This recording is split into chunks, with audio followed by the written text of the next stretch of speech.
I can't think of anything specific for just episode 5 right now. I think a lot of things are getting set up by the show. There was a lot of debate over Sharon Carter, and I guess even if she isn't the power broker, she is a bad guy now, so that's an interesting thing that they did because everyone's always saying oh, there aren't enough interesting villains, so why not just take a good guy and make them one? I think they announced Captain America 4 is coming out right when they dropped the last episode. So Falcon's getting his own Cap movie. Do you think it's for certain that Sharon Carter is actually a bad guy, or do you think she's a triple agent? Maybe she's playing both sides against each other. Yeah, it could turn out she's double crossing and trying to infiltrate the bad guys and sabotage them from the inside. So if there's nothing specific from the 5th episode that you wanted to mention, I didn't really have much. The 5th episode was probably my least favorite one out of all 6. I thought it was very boring. If there wasn't anything specific from that, I did have some notes on 6 specifically that we can discuss as talking points, and then it might end up getting into a discussion about what's probably next for the MCU and just kind of how this factors into what's to come on the timeline. My main criticism from 6, or one of the first things I noticed, was I was kind of annoyed how dumb Bucky was. He's supposedly this ex-military, and even when he was brainwashed as the Winter Soldier, I know he was in a way being manipulated, but he was this battle strategist and had all these, he was able to execute all these cunning plans, and it wasn't exactly he got that out of nowhere. So all of a sudden he was so easily manipulated and fooled in this show. He just seemed like such an oaf for the majority of the show, and I found that kind of annoying. My other minor complaint from fairly early on in the episode was when Sam hacked into the helicopter to figure out who was in there, and he figured out, oh, one of them have flight training. That's cool, but I guess it's really convenient that one of them ended up happening to have flight training, because what was his plan if nobody in that helicopter had flight training? Was he just going to take out the driver and hope for the best? That seemed extremely plot armory.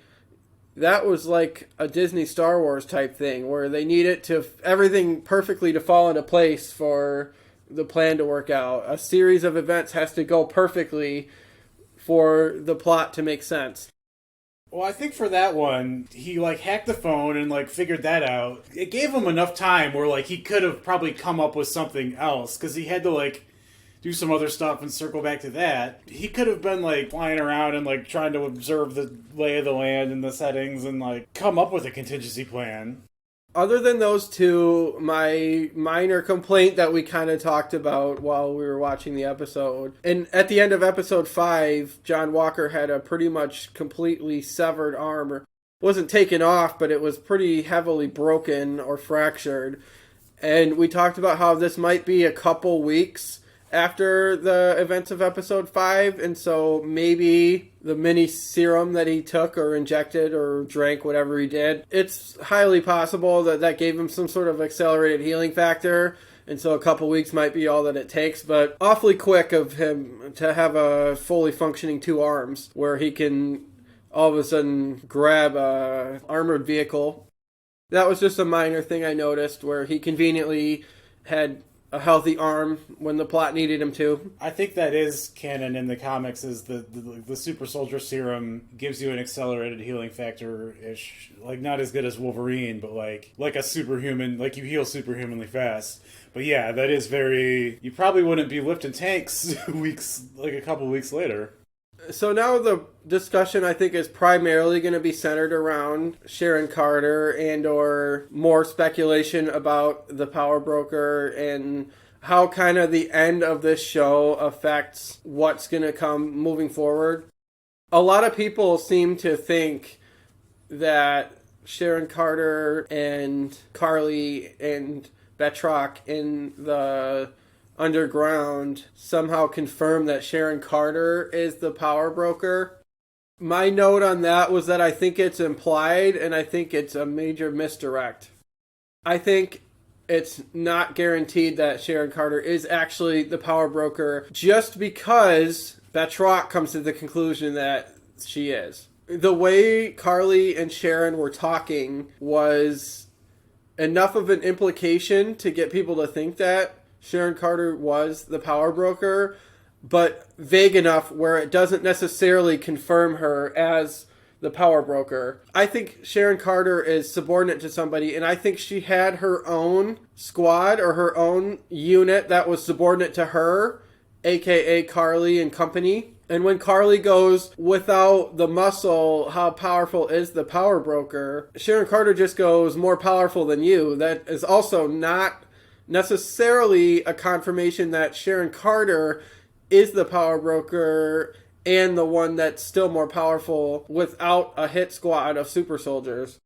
Part of what also makes me lean toward Sharon Carter not being the power broker is because at the end, right after the credits, or like, I guess maybe more like a mid-credit scene, the very last thing we see is her taking a phone call or making a phone call. In that phone call, it made me think that she's reporting to somebody that is above her or somebody else that may actually be the power broker instead of her. There are still a few people on the table that I think make sense to be the power broker.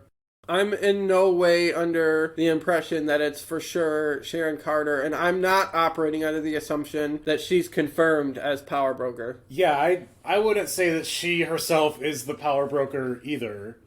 Like, whoever she's talking to on the phone would be higher above her, and like she's probably working for or being used by the power broker in some way.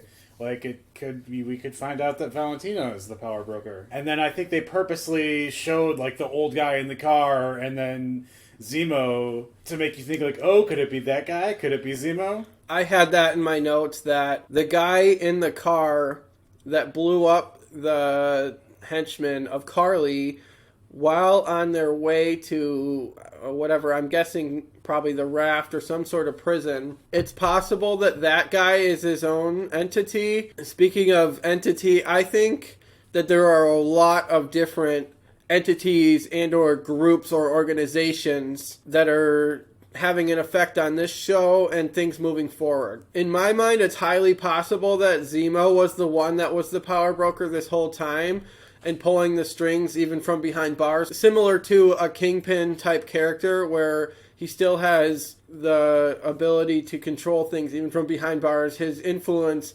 extends that far outward, and his contingency plans extend that far in advance where even if he gets flicked, he can still have things unfold the way he wants, and it could go even further where he wanted to be caught the whole time. I mean, maybe he's safer from other entities that are going against him. Like, maybe he's not the power broker, and maybe he's combating the power broker in a way, and maybe the best place for him in his mind is the raft, and he manipulated everything to get himself at the raft. Maybe that's dominoes that he needed to fall for his ultimate plan. It's entirely possible that Julia Louis-Dreyfus's character is the power broker as well. I think that's kind of unlikely. I'm also not sure if her character is in any way affiliated with Sharon Carter. I kind of think her, Sharon Carter, and the guy in the car, and Zemo, I don't know if any of them are even connected at all necessarily. I think this could be the kind of thing where it's a battle royale of all these different groups that are trying to take over power in the scramble. I think Julia Louis-Dreyfus's dialogue at the end, things are about to get weird. I think that's a tease toward a little bit the Doctor Strange movie where there's a bunch of weird multi-dimension travel and a bunch of different jumping around from dimensions happening. But I also think it's a tease to the Loki show where Loki is going to be manipulating the timeline. And I also think that it's possible that Loki has been manipulating the timeline this whole time. It's entirely possible to me that Loki is actually the one that they might be referring to as the power broker. It's possible to me that nobody even really knows who the power broker is. It might just be this entity that's influenced so much somebody like a Loki that's jumping in and out of timelines, manipulating things, he could be the one that's brokering dominoes to fall in a certain way so that certain entities end up in certain powers in certain places. Maybe nobody knows that it's Loki that's doing that. So it's just this thing that's become known as the power broker, and actually it's Loki. And that's why you need to watch the Loki show coming up on June 11th. Yeah, that's probably something they're probably going to explain, that Loki has been like pranking the time stream and changing things in history that are like, oh, this wasn't a thing before, but now it is. And like using knowledge of the future to like invest in stocks here and like tell somebody a thing there, and like, and a big deal was made of like how two of the most like famous paintings of all time were in Sharon Carter's gallery. So like, how could she afford those? And like that's supposed to like lead you to think that she's the power broker, but like Loki would know things about art. He's like a theatrical person like that. He would have motivation just as like a trickster god to like prank the time stream so that he like those would show up there and he could like manipulate where famous paintings go, just to be like, ha ha, I can do that. One subtle thing that's recently come to my attention that may be a big deal or may just be a minor thing is that apparently Apple doesn't allow their products to be used by entities being portrayed as villains on screen. I have semi-confirmation, or a different source has confirmed, or I've had two different sources at least say that information to me, making me think that there is credence to that. Apparently, Sharon Carter had an Apple phone in this show at least one instance, if not multiple, and therefore if the power broker is supposedly the villain, or kind of the main villain, I guess, of the show, therefore she can't be the power broker because she has an iPhone and therefore would be in breach of Apple's rules, so to speak. That's a minor thing to think about. I don't know if Marvel would be that careless where they would have that much of a tell, or maybe they just don't realize that that's a thing behind the scenes contractually. In the future, if you're trying to make predictions, just try to see what kind of phone they have. Yeah, they were saying that all the way back in episode 3 of like, oh, they're all using iPhones, but Sharon's not. Could that mean that she's a bad guy? And that could just be a thing that Marvel's like purposely doing that to try to trick people. I personally can't tell what kinds of phones people are using ever, so... The way it was brought to my attention was because somebody did a screen grab of Julia Louis-Dreyfus when she was talking at the end, and her phone had the 3 cameras just like a Samsung Galaxy, and therefore it's an Android. And when Sharon Carter and Bucky and Sam are in peril in like the second or third episode on Madripoor, she pulls out a phone and it's like an iPhone 11 or 12, whatever. It's something subtle that you wouldn't necessarily notice unless somebody screen grabbed it, or if you're trying to look for that kind of thing. Going into the show, this isn't information I was privy to. This is something I came upon recently, and then kind of formulated my final opinions a little bit based on that as a factor. Yeah, some people, like, that's the first thing they notice in movies and shows is like, oh, like, that's that phone, or like, oh, that's like the GTS Ultra sports car, or whatever. Like, I never notice what car they have, what phone they have, like, are they supposed to have high fashion clothes? I don't know. So overall, in comparison to WandaVision, would you say you had a preference over the two? Well, like, I guess it's a good thing that WandaVision actually came out first when it was supposed to come out second. Because after watching this show, and it's like, oh, it's like a whole global, like, problems all over the world. It's like, oh, was Wanda having white girl problems? But, like, this was a back-to-basics Marvel movie. And, like, it was like, the action was cool. I think I still like WandaVision better for, like, the novelty of it. When Valentina says, like, things are gonna get weird, I think that was, like, a meta gag of, like, oh, it's about to be WandaVision. Because they thought that this show was gonna come out before that one. But yeah, like, I think Loki's gonna be weird and gimmicky, too. That is a good point. That could be what they were getting at if the script was finite and they had to probably do some final reshoots or whatever to finalize this that took longer than WandaVision. My opinion is I think overall I like Falcon and Winter Soldier a little bit just because I typically like a more serious tone. Not that I have anything against comedy. I have an appreciation for WandaVision for the novelty that it was and for the original unique concept that it was. At the same time, like you kind of mentioned, I'm glad this show was a little bit more back to the basics. Not as much of a joke. That's kind of one of my major gripes with MCU is they too often fall back on making everything a huge joke. When in reality, if somebody actually read a real comic, they might be in for a shock that it's not typically like that. There is some lighthearted elements in comics, but for the most part, it's actually very kind of dry. It's not, especially the old ones. Yeah, it's a little dry, but I was gonna say like broody, graphic, and serious for the most part. But I know nobody reads anymore, so they don't have to worry about that. I think it depends on what character you're reading too. I think overall, I was a little bit disappointed still in Falcon and Winter Soldier. I think I was expecting more. But that might more so be my fault for building things up in my head before I actually watch it. I think that was the gripe a lot of people had is like because WandaVision came first and it was so like out of nowhere and so like leading you on every single episode, people are being led on and like suspecting things. But then I think they tried to play it down and then they are going to pay off later stuff of like, oh, you know that scene from that? That's what this is.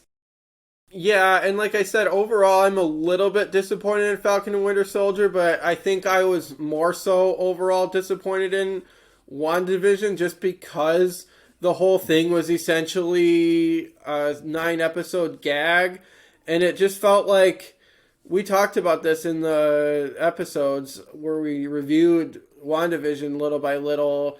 Overall, I didn't like how they spent so much time doing filler things and then they tried to just cram the ending into like 15 minutes and there was so much stuff that was kind of felt unresolved or just unfulfilling. In this one, it wasn't as long. They didn't have as much filler, and I feel like this conclusion was a little bit more satisfying. And I think they tied up a lot of the loose ends better. But at the same time, they still have elements of tease for later future projects. They can transition into the next show and sequentially the next movies as well from this. Yeah, it seems like there's a lot of stuff that it felt like they were going to come out and say, and they're not like coming out and saying it yet. We know there's going to be a Dark Avengers and a Thunderbolts coming along, and there's probably going to be like a big post-Blit world or whatever. There's going to be an arms race of like super teams, and everybody's like, every like private corporation and like organization is going to try to have their own super team, and that's where like the Dark Avengers are going to come about, and they're probably going to like split into like a West Coast Avengers and East Avengers proper type factions, and they're probably going to build up to some Avengers movie that's like a riff on the Avengers Defenders War plotline from the 70s, but just call it like Avengers War. Because like John Walker comes back and he's still showing that he's still like trying to be an honorable person, but I don't think Valentina is. So she's gonna have him doing missions where he's gonna like get to a breaking point and be like, "Whoa, I didn't sign up for this. I'm not gonna do evil stuff." But there will probably be other people on her team that have no problem doing evil stuff. Wyatt Russell and U.S. Agent were easily my favorite character in the whole show. He did the best acting job, and he had the best character arc by far. I think a lot of people are probably going to disagree. I mean, I think most people are probably going to be enamored with Sam, not that he was bad, and also Bucky, obviously, not that he was bad. But I kind of said in some of our other discussions that I felt like their acting performances fell kind of flat and forced and not as passionate as some of the stuff they've done in the past. I speculated that it might just be because the whole MCU is still fresh with Wyatt, so he's still trying to make an impression and still maybe giving it more of an effort. Overall, I just think he should be commended. And I also liked Lamar Hoskins. I was a little sad that he stayed dead. I had speculated before that maybe he was just within inches of death, or maybe somebody off screen somehow revived him. And I guess maybe that could There's still be a chance for like Leviathan or the Power Broker, whoever that is, to like have some type of reviving serum and bring back zombies of anybody from the past. They could do like the whole like Legion of the Unliving thing, where they bring back like Avengers that have died and like people that they've fought before, or that like come back as evil versions of, or like evil zombie-ish versions, which they've done in the comics before. I have seen some other people speculating online about the Mystique thing that you brought up in a prior episode. Not that two different people bringing it up in recent memory would manifest it, because if that was going to be a thing, it already would have been pre-scripted and done, but that would be cool if that was really a thing. And we said in the prior episode where you brought up the Mystique thing, that would shoehorn X-Men in a way that would get them in the door. That would get the foot in the door for the X-Men type concepts. Did you hear that they did announce some kind of like Weapon X show that they haven't cast a Wolverine for yet, but it's supposed to go into like his whole missions with like Team X. So that would mean Maverick too then, probably. Right? So that would go along the lines where Wolverine knew Mystique then. And they'd probably have him like being Patch in the past, and probably doing missions with Mystique in the past. Because Mystique is like 100 years old too. She just doesn't age because she can shapeshift. That's kind of what that animated Wolverine and the X-Men, they had episodes that went into Wolverine's past with working with Maverick and working with Mystique and how they knew each other. And it even teased that they were like kind of in love with each other. I don't know if that's been a canon comics concept before, but that would be a different twist that they haven't done on live screen, live action. A lot of speculation has been out there about who in Falcon and Winter Soldier is a Skrull, or like... Yeah, some of these people are going to come out and be Skrulls eventually. I was going to say, I don't think that they're going to harken Skrulls back to WandaVision and Falcon and Winter Soldier, because from what I understand, there are going to be Skrulls heavily involved in the next Captain Marvel movie that they do. I think they're probably going to use that to shoehorn into the Secret Invasion show. I guess it's possible that there were Skrulls involved all along, but I think that might just be too much for audiences to process. I think that might be too many different plot threads going on at once. I think they have to remember that not every person watching is as diehard and like critically thinking about all this different stuff that could be happening. So I just think that might be too many different subverted expectations crammed into two miniseries or two limited series. I think everything hinges on Sharon Carter, really. I mean, I think she's kind of, for better or worse, the centerpiece of everything, which is cool, because I think a lot of people felt like Emily Van Camp was underutilized after she was in Civil War. She was barely in that. She was good in the second Captain America movie, and that's really it. I mean, she was underutilized, so having her in it more is a little bit fan service, but just also people that like the Sharon Carter character or just like the actress, it's good to get her involved because she's strong. Another thing is, like, a lot these shows are like right after the big Thanos fight. There's 5 years that they still haven't really explained anything of what's going on. Plus another 2 years between like Civil War and the first, like when Thanos first shows up. So there's like 7 years of stuff that they're going to have to like kind of go back and explain the backstory of. And then if they do that with like some of their movies, it'll catch up. They can keep going with story, and it'll be like 2023 or whatever it is in Marvel time. It'll even back out. I guess in closing, I'm kind of curious, like, how much of things were supposed to happen in the Black Widow movie, which obviously takes place in the past, even before the Iron Man movie, but characters that show up in that could potentially sway certain predictions. So I'm curious, like, who shows up in that, if we see the Val character, or... She was supposed to show up in that movie, apparently.